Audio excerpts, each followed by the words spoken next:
Another pandemic aid bill which has passed U.S. House that could bring a second round of stimulus checks to Americans. How much can Americans receive from this round of checks? When or if it happens? ABC4's Nick McGurk is looking into that for us tonight. He's joining us live from Utah's Capitol Hill. Nick? Well, U.S. Senator Mitch McConnell today saying it could really depend on how much you make. But back in March, let's just start from the beginning, the CARES Act put $1,200 in the pockets of most Americans. The question is, what is going to happen next?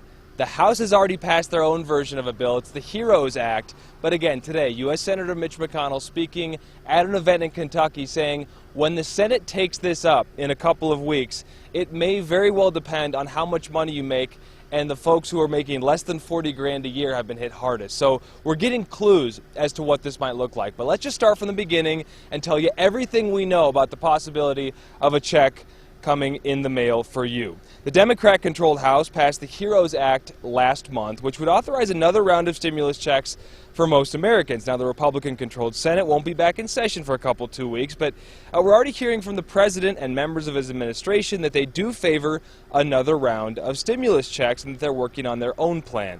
The HEROES Act, by the way, is broader than the CARES Act was. Remember, the CARES Act was back in March. The HEROES Act would provide $1,200 per person. That includes children as well. But exact numbers at this point are very much up in the air, according to University of Utah professor Tim Chambliss. The devil is in the details. We don't know. We have an idea about what the House has said. We're not sure what the Senate is going to do. And remember, if the bills are different, they've got to be reconciled before they can go to the president's desk. Almost for certain, the president, who's self-identified as a fiscal conservative, is going to sign this record deficit spending bill because he wants his name on those checks going out to American voters who are also people worried about their jobs.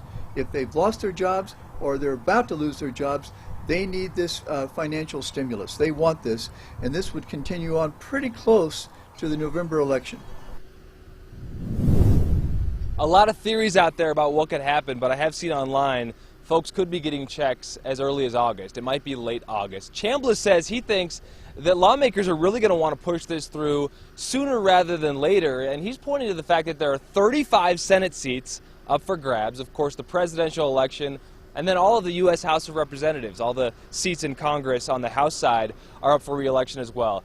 His theory is that these lawmakers are going to want to get this done early and not be stuck in Washington. Of course, those lawmakers want to get back into their local communities and campaign and not be seen in Washington not getting anything done. So, when will these checks be sent in the mail, if at all? It's anybody's guess, but that is all we know at this hour. We're live at the Capitol. I'm Nick McGurk, ABC4 News.